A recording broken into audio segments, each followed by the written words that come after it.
Good morning from the Water Utilization Learning Center on a very beautiful, calm morning. This would be a perfect morning to go out there and be applying a lot of herbicides to our corn and soybean areas. So a couple things I want to talk about. One is inversions, and two is spray droplets, and third is those specialty crop registries.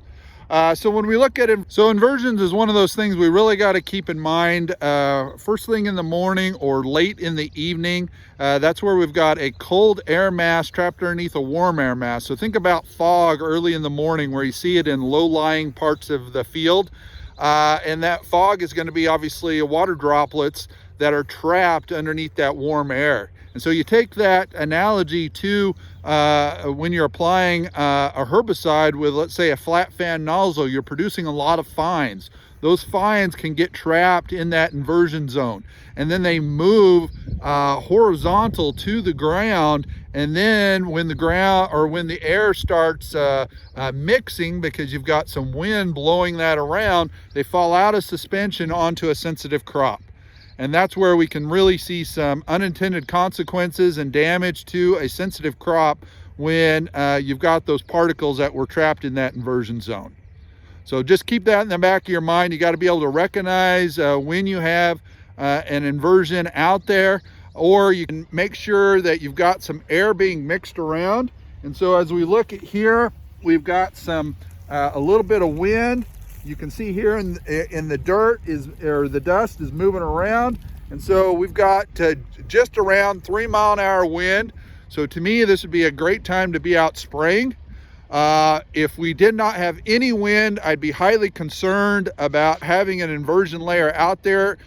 So please make sure you're looking at the labels. For example, we're familiar with XtendiMax. We've got very specific guidelines on how to go out there and apply that. So we want to be spraying between 3 to 10 mile an hour. But XtendiMax is not the only one out there with special requirements for applications.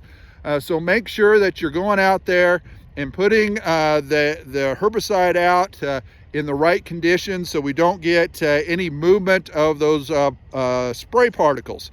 And so back to spray particles, you've got air induction nozzles that produce very big droplets versus a flat fan nozzle that will produce a lot more fines.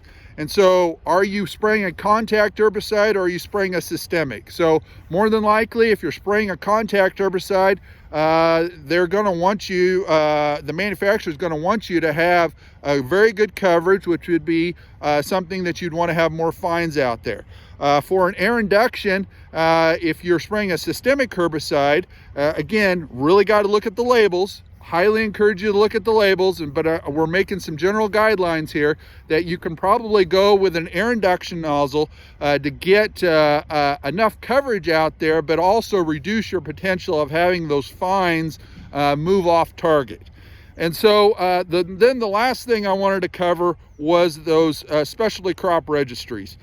Please go out there and look at and see if there's any specialty crops in your neighborhood where you're going to be spraying at, because again, there are more of these specialty crops popping up. And so that specialty crop registry, you might not be aware of that a half a mile away there's a certain sensitive crop out there. So please do that, and hopefully you have a great spray season getting these weeds controlled before they become problematic for your corn and soybeans. So with that, we'll talk to you in the future about other agronomic topics from the Learning Center. Thank you. Thanks for watching this video from the Gothenburg Water Utilization Learning Center. For more information, please call 308-537-4500.